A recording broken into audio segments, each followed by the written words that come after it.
ప్రస్తుతం మా అభ్యర్థుల విషయంలో మార్పులు లేవు. సజ్జల కమెంట్ ఇది. ఒకళ్ళిద్దరూ పార్టీలో చేరితే అభ్యర్థులను మారుస్తారని అనుకోవద్దు అంటూ పక్కా ప్రణాళికతోనే ఎన్నికలకు వెళుతున్నామని సజ్జల చెప్పుకొచ్చారు. జగన్ యాత్ర నుంచి దృష్టి మళ్లించే కుట్రలు ఇవి అని చెప్పి సజ్జల కొట్టిపారేశారు. రెడ్డి గారి ఆయన రోడ్ షోలు కానీ ఆయన సభలు కానీ జరుగుతున్నాయి. దీన్ని చూశాక అక్కడి నుంచి డైవర్ట్ చేయాలంటే ఇటు పక్క వేయడం. రీజన్ ఏదంటే ఎవరో ఇక్కడ జాయిన్ అయినారు కాబట్టి వాళ్ళని చేస్తారని.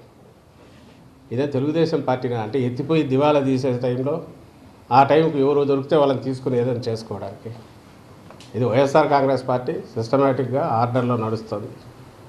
చేంజెస్ అనేవి చేంజెస్ కోసం ఉండవని ఫస్ట్ నుంచి చెప్తున్నాం. ప్రతిసారి మేము అనౌన్స్ చేసినప్పుడల్లా అడిగేవాళ్ళు ఇంకా ఎన్ని ఉంటాయని. అవసరం ఉంటే ఎన్ని ఉంటాయో అన్నీ ఉంటాయి. బట్ కేవలం ఏదో నలుగురు వ్యక్తులు వచ్చినారనో లేక దాన్ని ఏమంటారు ఈ రకంగా క్యాస్ట్లు మార్చాలనో లేక అవతల దీని గురించి ఇచ్చేయాలనో అప్పటికప్పుడు ఏదో తాత్కాలిక జరగాల్సిన అవసరమూ లేదు. ఏడాదిగా ప్రయత్నించిన సంతానం కలగలేదా? నోవా IVF లో ఫెర్టిలిటీ ఎక్స్పర్ట్స్ ను కలవండి. మాతృత్వం కల నెరవేర్చుకోవడానికి ఉచితంగా సంప్రదించండి.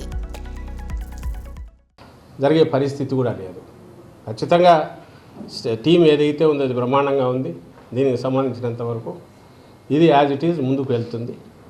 వాళ్ళు రాసినట్టు అడ్డగోలుగా ఎవరో కొంతమంది వ్యక్తులు వచ్చినారో లేక ఇంకోటి ఏదో వీటిని దృష్టిలో పెట్టుకుని చేంజెస్ అయితే మా పార్టీలో ఉండవు.